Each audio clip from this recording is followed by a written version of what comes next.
Hi viewers, welcome to flavour by Shiba channel. ಇವತ್ತಿನ special mutton keema kofta ಮಾಡ್ತಾಯಿದ್ದೀನಿ. ಭಾಳ ಚೆನ್ನಾಗಿರುತ್ತೆ. ರೈಸ್ಗೆ, ಚಪಾತಿ, ಪೂರಿ, ರೊಟ್ಟಿ, ಪರೋಟ ಎಲ್ಲದಕ್ಕೂ ತುಂಬ ಚೆನ್ನಾಗಿರುತ್ತೆ. ಅದಕ್ಕಿಂತ ಮುಂಚೆ ನನ್ನ ಚಾನಲ್ನ ಯಾರಿನ್ನೂ ಸಬ್ಸ್ಕ್ರೈಬ್ ಮಾಡ್ಕೊಂಡಿಲ್ಲ ಅವ್ರು ದಯವಿಟ್ಟು ಮಾಡ್ಕೊಳ್ಳಿ. ಹಾಗೆ ನಾನು ಡೈಲಿ ಹಾಕುವಂಥ ವೀಡಿಯೋಸ್ನ ವಾಚ್ ಮಾಡಿ. ಡೈಲಿ ಸ್ಪೆಷಲ್ ವೀಡಿಯೋಸ್ ಹಾಕ್ತಾಯಿರ್ತೀನಿ. ಮನೇಲಿ ಒಂದು ಸಲ ಅದನ್ನು ಟ್ರೈ ಮಾಡಿ ಖುಷಿಯಾಗಿ ಊಟ ಮಾಡಿ. ಇದು ಹೇಗೆ ಮಾಡೋದು ಅಂತ ಹೇಳ್ಕೊಡ್ತೀನಿ. ಒಂದು ಬಾಣಲೆಯಲ್ಲಿ ಸ್ವಲ್ಪ ಎಣ್ಣೆ ಹಾಕ್ಬಿಟ್ಟು 4 ಈರುಳ್ಳಿನ ಸ್ಲೈಸಾಗಿ ಕಟ್ ಮಾಡಿಬಿಟ್ಟು ಕಂಪ್ಲೀಟ್ ಇದನ್ನು ಬ್ರೌನ್ ಕಲರಾಗಿ ಫ್ರೈ ಮಾಡಿ ತೆಗಿಬೇಕು. ಸ್ವಲ್ಪ ಟೈಮ್ ಹಿಡಿಯುತ್ತೆ. ಒಂದು 5ರಿಂದ 6 ನಿಮಿಷ ಆಗುತ್ತೆ. ಹೀಗೇ ಇರುತ್ತೆ ಒಂಥರ ಅದು ಮೆತ್ತಗೆ. ಆಮೇಲೆ ಇದ್ದಕ್ಕಿದ್ದಾಗೆ ಒಂದು ಲೈಟ್ ಕಲರ್ ಚೇಂಜ್ ಆಗುವಾಗ ನೀವು ಅಲರ್ಟ್ ಆಗಿರಬೇಕು. ಆ ಟೈಮಲ್ಲಿ ಇದು ಬ್ರೌನ್ ಆದ ತಕ್ಷಣ ತೆಗೆದ್ಬಿಡಬೇಕು. ಕಪ್ಪಾಗಲಿಕ್ಕೆ ಕೊಡಬಾರ್ದು. ಆಮೇಲೆ ಇದನ್ನ ತೆಗೆದು ಸಪ್ರೇಟಾಗಿ ಇಟ್ಕೊಳ್ಳಿ, ಆಯಿತಾ.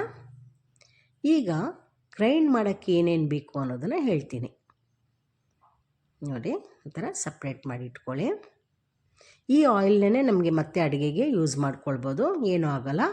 ಈರುಳ್ಳಿ ಫ್ರೈ ಮಾಡಿರೋದು. ಈಗ ನಾನೊಂದು 3/4 kg ಕೀಮಾ ತೊಗೊಂಡಿದ್ದೀನಿ, ಮಟನ್ ಕೀಮಾ. ಇದು ಅಲ್ಲಿರಲಿ. ಫಸ್ಟು ಮಸಾಲೆ ರೆಡಿ ಮಾಡ್ಕೊಳ್ಳೋಣ. ಮಸಾಲೆಗೆ ತೆಂಗಿನ ತುರಿ ಸ್ವಲ್ಪ, ಆಮೇಲೆ ನಾವು ಈರುಳ್ಳಿ ಫ್ರೈ ಮಾಡಿದ್ವಲ್ಲ ಅದನ್ನು ಸ್ವಲ್ಪ ಇಟ್ಕೊಳ್ಬೇಕು.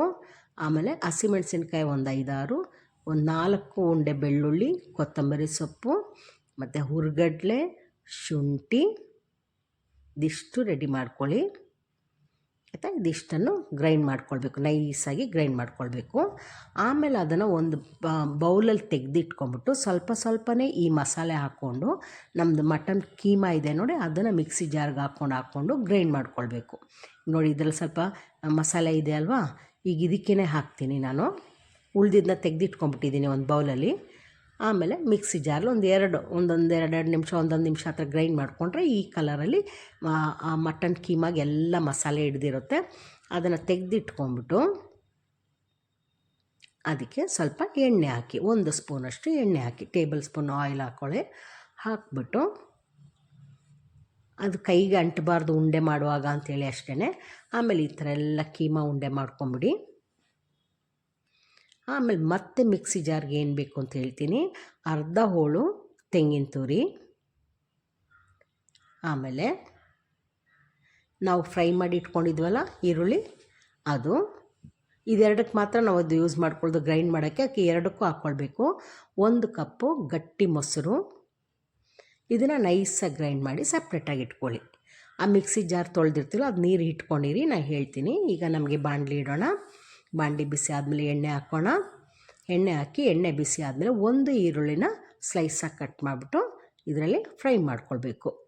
ಒಂದು ಲೈಟ್ ಕಲರ್ ಬಂದರೆ ಸಾಕು. ಅದರದ್ದು ಹಸಿ ವಾಸನೆ ಹೋಗಿ ಅದರ ನೀರಿನಂಶ ಎಲ್ಲ ಹೋಗುತ್ತೆ, ಸೌಂಡ್ ಕಡಿಮೆ ಆಗುತ್ತೆ. ಆಗ ಈ ಗ್ರೀನ್ ಮಸಾಲಾನ 1 ಸ್ಪೂನ್ ಹಾಕಬೇಕು. ನಾನು ಯೂಶ್ವಲಿ ನಿಮ್ಗೆ ಹೇಳ್ತೀನಿ, ನನ್ನ ಹಳೆ ವೀಡಿಯೋದಲ್ಲಿ ಇದು ಮಸಾಲೆ ಹೇಗೆ ಮಾಡೋದು ಅಂತೇಳಿ. ಶುಂಠಿ, ಬೆಳ್ಳುಳ್ಳಿ, ಕೊತ್ತಂಬರಿ ಸೊಪ್ಪು, ಹಸಿಮೆಣಸಿನ್ಕಾಯಿ, ಚಕ್ಕೆ, ಲವಂಗ, ಏಲಕ್ಕಿ, ಮೆಣಸು, ಕರಿಮೆಣಸು ಅದಷ್ಟು ಗ್ರೈಂಡ್ ಮಾಡಿ ಇಟ್ಕೊಂಡಿರ್ತೀನಿ ಯಾವಾಗಲೂ. ಅದನ್ನು 1 ಸ್ಪೂನ್ ಹಾಕಿ, ಆಮೇಲೆ ಅರಿಶಿನ ಪುಡಿ ಅರ್ಧ ಸ್ಪೂನು, 2 ಟೇಬಲ್ ಸ್ಪೂನು ಧನಿಯಾ ಪುಡಿ ಮತ್ತು 2 ಟೇಬಲ್ ಸ್ಪೂನು ಅಚ್ಕಾರದ ಪುಡಿ, ಇದಿಷ್ಟು ಹಾಕಿ ಮಸಾಲೆ ಚೆನ್ನಾಗಿ ಎಣ್ಣೆಯಲ್ಲಿ ಡ್ರೈ ಆಗಲಿ. ಈಗ ನಾವು ಆ ಮಿಕ್ಸಿ ಜಾರ್ ತೊಳೆದಂಥ ನೀರಿದೆ ನೋಡಿ, ಗ್ರೈಂಡ್ ಮಾಡ್ಕೊಂಡಿದ್ವಲ್ಲ ತೆಂಗಿನಕಾಯಿ ಮತ್ತು ಮೊಸರಲ್ಲ, ಆ ನೀರನ್ನ ಹಾಕ್ಕೊಳ್ಬೇಕು. ಈಗ ಎಣ್ಣೆ ಬಿಟ್ಕೊಳ್ತಾ ಇದೆ. ಇದು ಎಣ್ಣೆ ಬಿಟ್ಕೊಳ್ತಿದ್ದೆ ಮೀನ್ಸ್ ಮಸಾಲೆ ಫ್ರೈ ಆಗಿದೆ ಅಂತ ಅರ್ಥ, ಆಯಿತಾ. ಇದಿಷ್ಟು ಆಗೋ ಟೈಮಲ್ಲಿ 2 ಟೊಮೆಟೊ ಹಣ್ಣನ್ನ ಚೆನ್ನಾಗಿ ಸ್ಲೈಸಾಗಿ ಕಟ್ ಮಾಡಿ ಹಾಕ್ಕೊಳ್ಬೇಕು. ಅದು ಆಗಲಿ. ಅದು ಚೆನ್ನಾಗಿ ಬಾಡಿ ಬರುವಾಗ ರುಚಿಗೆ ತಕ್ಕಷ್ಟು ಉಪ್ಪು ಹಾಕ್ಕೊಳ್ಬೇಕು, ಆಯಿತಾ.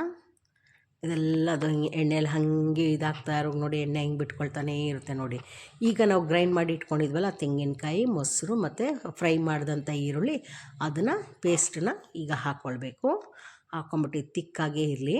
ಹಾಗೆಯೇ ಹಂಗೆ ಇಟ್ಕೊಂಡು ಚೆನ್ನಾಗಿ ಮಿಕ್ಸ್ ಮಾಡಿಬಿಟ್ಟು, ತುಂಬ ತಿಕ್ಕಾಗಿರೋದು ಬೇಡ, ತುಂಬ ನೀರು ಹಾಕಬಾರ್ದು, ಆ ಥರ ಒಂದು ಮೀಡಿಯಮ್ ಇದಾಗಿರಬೇಕು. ನೀರು ಹಾಕ್ಕೊಂಡು ಅದು ಕುದಿಯುವಂಥ ಟೈಮ್ನಲ್ಲಿ ಈ ನಾವು ಕೀಮಾ ಉಂಡೆ ಮಾಡಿ ಇಟ್ಕೊಂಡಿದ್ವಲ್ಲ ಅದನ್ನು ಸ್ಟವ್ನ ಸಿಮ್ಮಲ್ಲಿ ಇಟ್ಬಿಟ್ಟು ಒಂದೊಂದೇ ಉಂಡೆ ಫುಲ್ ಹಾಕ್ಕೊಡ್ಬೇಕು ಇದಕ್ಕೆ, ಆಯಿತಾ. ಚೆನ್ನಾಗಿ ಸಾರು ಕುದ್ದು ಅದನ್ನು ಸಿಮ್ಮಲ್ಲಿಟ್ಟು ಆಮೇಲೆ ಈ ಉಂಡೆಗಳೆಲ್ಲ ಹಾಕಿ ಮುಚ್ಚಿಟ್ಬಿಟ್ಟು ಅದನ್ನೊಂದು 5 to 6 ಮಿನಿಟ್ಸ್ ಬೇಯಿಸಿ.